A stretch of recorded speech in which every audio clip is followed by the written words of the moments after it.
warahmatullahi wabarakatuh. Izin memperkenalkan diri, nama Nadewati dengan NIM 22 Di sini saya akan menjawab pertanyaan kuis MK Aset dan Liability Management.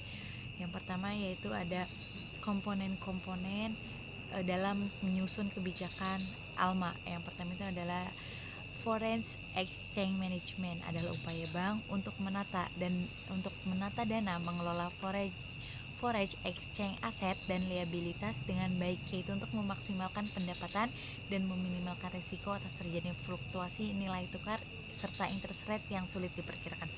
Terus yang kedua ada Net Open Position, posisi devisa neto atau PDN.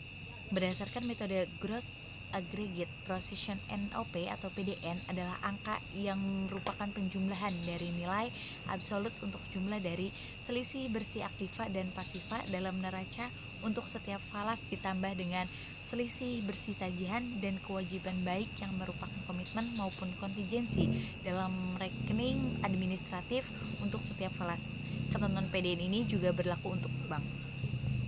Terus yang ketiga itu ada pengendalian cost of funds, karena cost of funds akan menentukan besaran base lending rate dan berapa margin atau spread yang diperoleh oleh bank. Terus yang keempat ada gap management. Pembahasan mengenai gap management merupakan salah satu yang penting dalam ALMA. Berbeda dengan komponen di atasnya, di mana posisi account dalam neraca dan rentabilitas bank dianalisis dari perspektif yang statis. Dalam gap management, kedua aspek tersebut dibahas dalam perspektif yang dinamis. Dalam hal ini terjadinya risiko atau keuntungan yang dapat diperoleh dikaitkan langsung dengan terjadinya perubahan-perubahan yang dinamis dari tingkat suku bunga bank. Terus yang terakhir ada risk analysis, adalah analis risiko-risiko yang dihadapi oleh bank baik secara makro maupun mikro. Jadi menganalisis risiko-risiko yang bakal terjadi baik besar ataupun kecil untuk bank tersebut.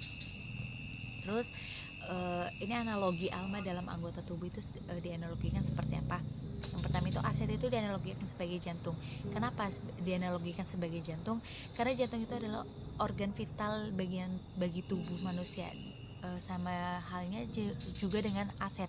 Aset itu adalah organ vitalnya suatu bank. Kalau misalkan jantung dalam tubuh tidak dipompa dengan baik, itu bakal tidak memompa darah dengan baik, itu bakal mengakibatkan di badan orang itu bakal merasakan bisa jadi kehilangan kesadaran, dan lebih parah itu meninggal. Sama aja dengan aset di suatu bank, kalau misalkan tidak dipompa dengan baik atau disalurkan dengan baik, itu bakalan kolaps, bakalan bangkrut bank tersebut. Terus liability sebagai darah yang kotor. Kenapa liability ini dianalogikan sebagai darah yang kotor?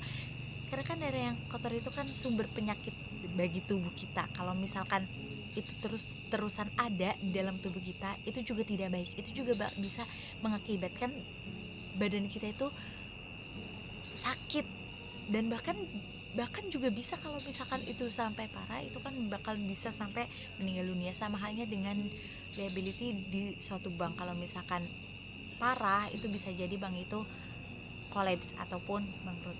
Terus ada manajemen aset dan liability sebagai sistem kekebalan tubuh. Kenapa dianalogikan sebagai sistem kekebalan tubuh?